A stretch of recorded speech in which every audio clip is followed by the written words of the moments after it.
In the final desperate months of 1944, Adolf Hitler believed he could still change the course of the war. Europe lay in ruins. The Allies had stormed ashore in Normandy. France was liberated, and the Red Army pressed from the east. But in the forests of the Ardennes, Hitler dreamed of one last decisive strike, a blow that would split the Allied armies, capture Antwerp, and force a negotiated peace. That operation would become known as the Battle of the Bulge. But within that vast offensive, there was a smaller, stranger plan, one that would become a legend of deception and confusion. A secret mission known only to a few. Operation Greif. At the heart of this mission stood one man, SS Obersturmbannführer Otto Skorzeny. To his enemies, he was Hitler's favorite commando, a man whose daring rescue of Mussolini from a mountain prison had made him world famous.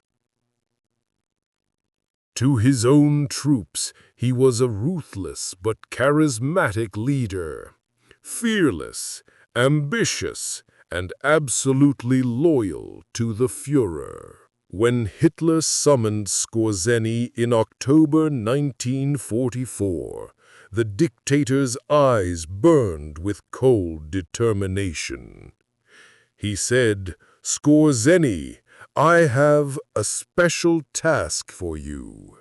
You will create confusion behind enemy lines." The order was simple, yet insane. Skorzeny was to assemble a special unit of English-speaking Germans, dress them in captured American uniforms, drive Allied vehicles, and infiltrate behind enemy lines during the upcoming Ardennes offensive. Their mission: sow chaos, redirect traffic, change road signs, spread false orders, and, if possible, capture key bridges before the Allies could react. Hitler believed such deception could paralyze the Americans, creating panic and delay, and he trusted only one man to make it happen: Skorzeny. The name chosen for this daring act of trickery was Operation Greif, meaning griffin, the mythical creature part lion, part eagle. It was meant to symbolize power and cunning. But even for the ever-ambitious Skorzeny, this was madness. He had no English-speaking troops, no captured jeeps, no American weapons or uniforms, and barely 6 weeks to prepare. Still, he accepted. He always did. And soon a new unit began to take shape, the 150th Panzer Brigade. From across Germany, soldiers were pulled in, mechanics, linguists, drivers, and commandos. Those with any knowledge of English were tested. Some had once worked in the United States before the war. Others had learned English in school or from old movies and radio. Most, however, could barely speak a few sentences. One German officer later recalled, "We knew how to say 'hands up' and "Where is your headquarters?" But that was about it. To make matters worse, captured Allied uniforms and vehicles were in short supply. Only a handful of jeeps had been taken from previous battles, and few were still operational. Uniforms were scavenged from fallen soldiers or salvaged from supply depots, mismatched, incomplete, often the wrong size. Skorzeny, ever resourceful, ordered his men to repair, repaint, and improvise. German vehicles were disguised with fake American stars painted on their sides. Tanks were covered in olive drab and fitted with makeshift details to resemble Shermans. Even the captured Panther tanks were modified, though to a trained eye, the deception was laughable. The soldiers of the 150th Panzer Brigade practiced American drill commands, learned how to drive on the right side of the road, and even rehearsed casual English phrases. "Hey, buddy, what's cooking? How you doin'?" Some practiced chewing gum, thinking it made them look more American. It was an absurd sight. Elite SS soldiers pretending to be carefree GIs. But behind the humor lay deadly intent. By mid-December, the stage was set. More than 2,000 men were ready, many dressed in American uniforms. Skorzeny himself commanded from the front, ready to unleash his deception as part of the massive German counter-offensive soon to erupt in the Ardennes. In the early hours of December 16, 1944, the silence of the snowy forest was shattered. Over 1,600 German artillery guns opened fire, pounding American positions along an 80-mile front. The Battle of the Bulge had begun. As the American lines reeled under the surprise onslaught, Skorzeny's disguised commandos slipped through the chaos, moving in captured jeeps, carrying fake papers, and speaking broken English. Their orders? Cause confusion wherever possible. They changed road signs, misdirected convoys, and cut phone lines. Some even turned traffic back toward German lines, pretending to be American MPs. Others spread rumors that the Germans had captured General Eisenhower, or that parachutists had landed behind Allied headquarters. The deception worked, far better than anyone had imagined. American troops began questioning one another's identity. Roadblocks appeared everywhere.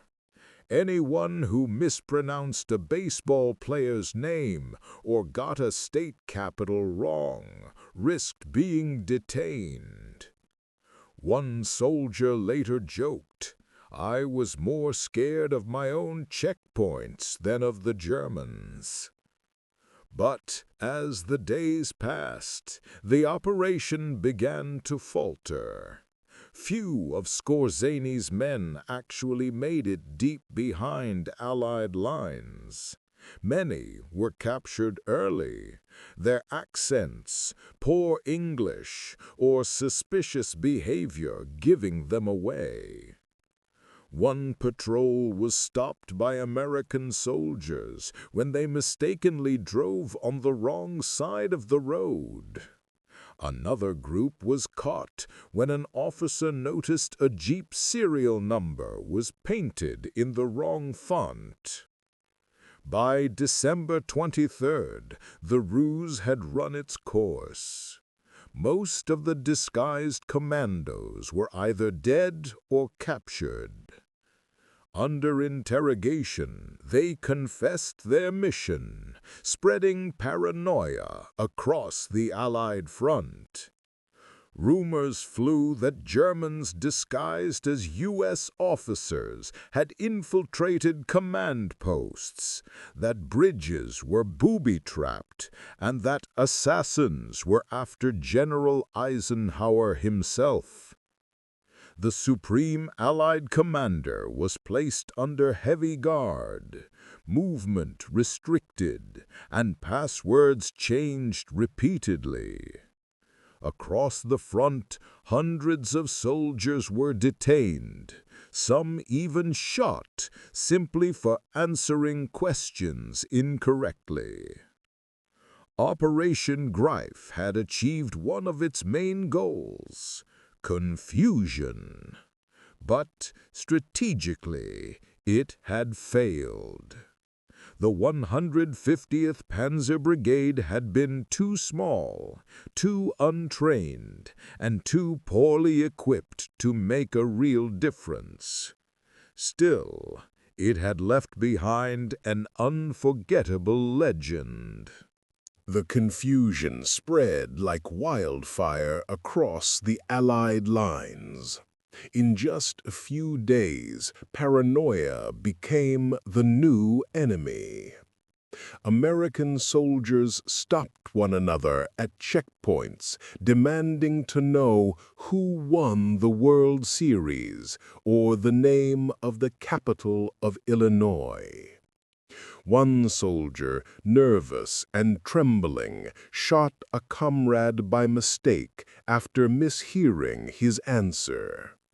Entire columns were delayed for hours as MPs tried to verify identities. For the Germans, it was exactly what Hitler had hoped for: chaos and distrust among the Americans, though he had vastly overestimated how far Skorzeny's small force could reach. Still, the effect was powerful. Every American jeep was suddenly suspect, every unfamiliar face questioned. Skorzeny's men paid a terrible price. Dressed in enemy uniforms, they knew capture meant death. According to the Geneva Convention, wearing the enemy's insignia in combat was considered espionage, punishable by execution. Yet they went forward anyway, believing they were serving Germany's last great gamble. Many were captured near Malmedy and Stavelot, their poor English and awkward behavior giving them away. The Americans, furious and shaken, held field trials, quick and merciless.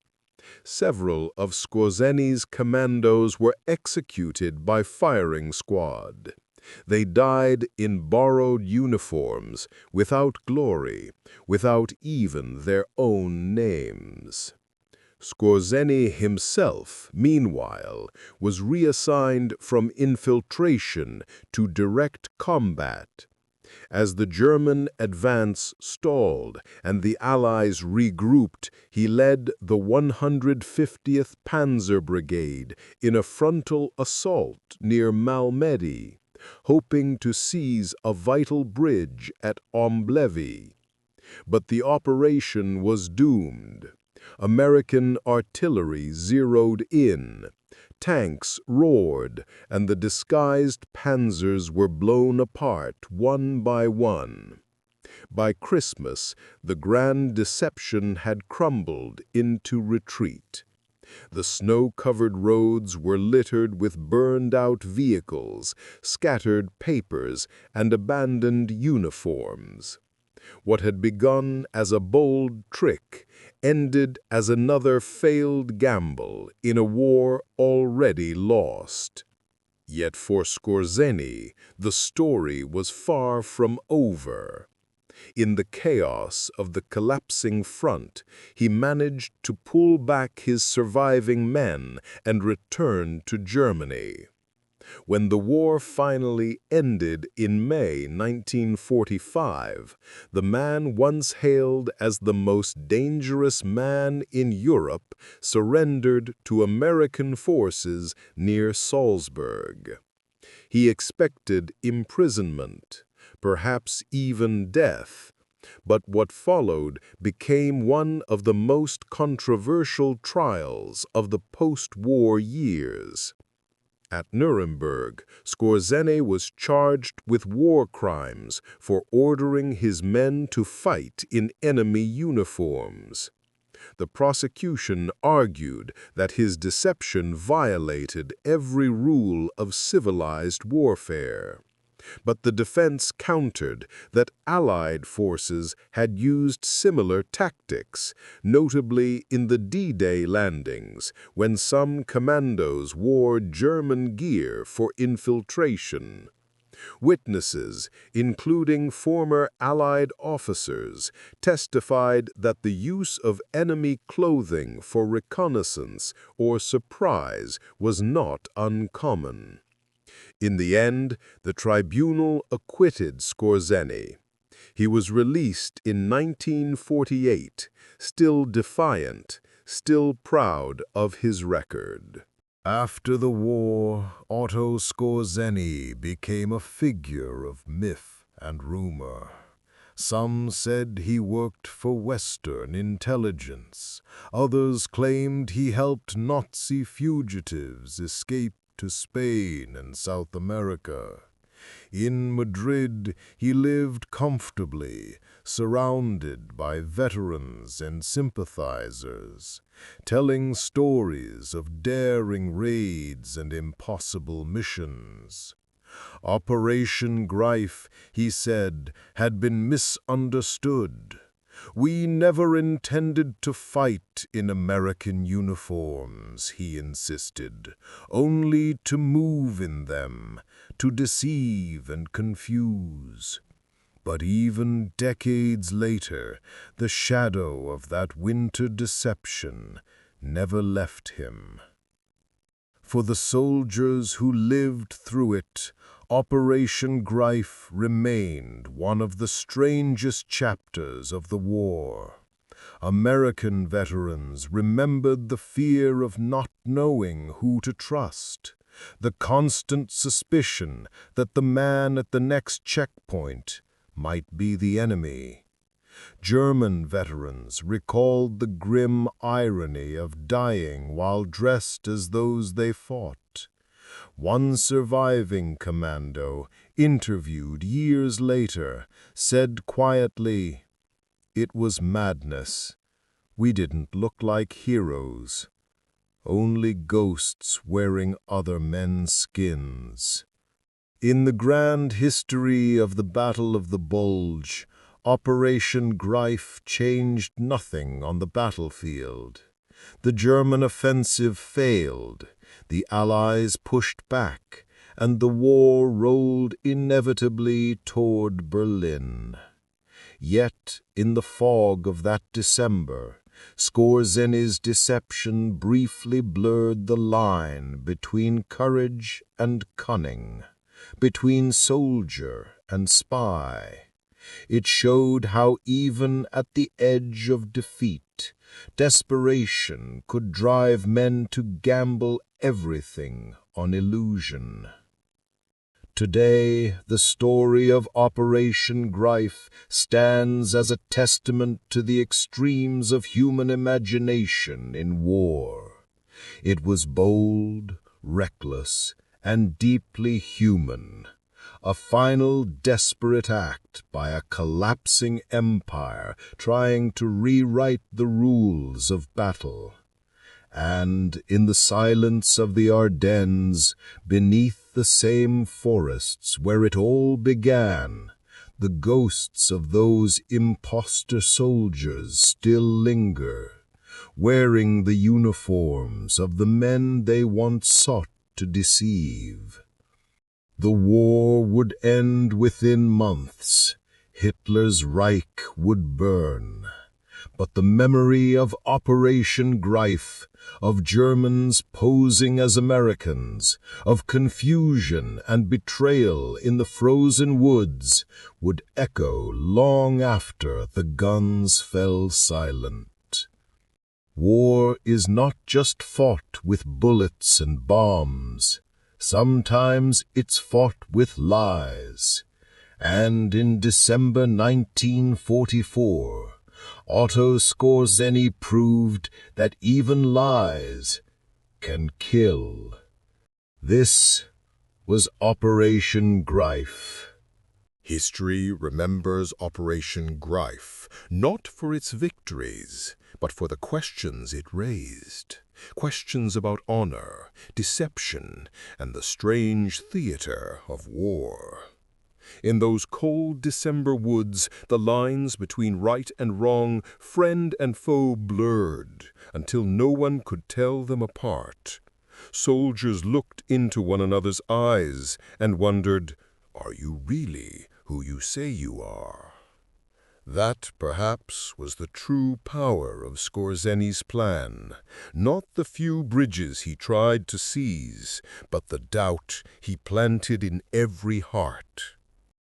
Long after the snow melted and the Ardennes grew quiet again, veterans still spoke of that winter.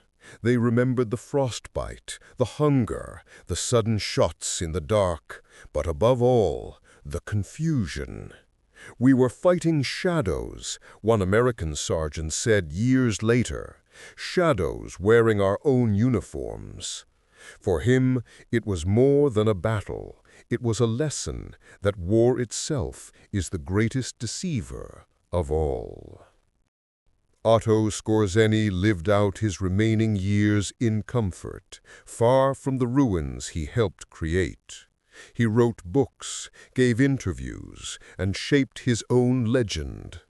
To some, he remained the daring commando who rescued Mussolini and outwitted the Allies. To others, he was a symbol of the dark genius that thrives in chaos. Yet no amount of storytelling could wash away the truth, that every deception, no matter how clever, is born of desperation. Operation Greif was Germany's final illusion, a reflection of a collapsing regime that no longer trusted its own strength, only its ability to mislead. And in that reflection, the world saw the madness of total war, a struggle where even identity became a weapon. When the war ended, millions laid down their arms, but the ghosts of that deception, men in false uniforms, orders spoken in false tongues, lingered like echoes in the snow. Today we look back not to glorify it, but to understand, to remember that courage and deceit often walk side by side, and that even the boldest plans can crumble under the weight of truth. If you've stayed with this story till the end, thank you. These tales from the Second World War remind us how fragile truth can be, and how easily men can lose themselves in the fog of conflict. I hope you felt the chill of that winter, the tension in those forests, and the strange courage of those who lived and died behind enemy lines. If you enjoyed this journey through history, take a moment to subscribe to the channel. It helps keep these stories alive so they can be told again, not just as dates and battles, but as voices, memories, and moments frozen in time. And if this story moved you, give it a like, share it with someone who still remembers or someone who should. Every bit of support keeps this legacy breathing. Until next time, keep your heart open to the past, for within it lies every lesson of who we are. This was Operation Greif, Hitler's boldest deception, and the story of how even in war's final breath, truth found a way to endure.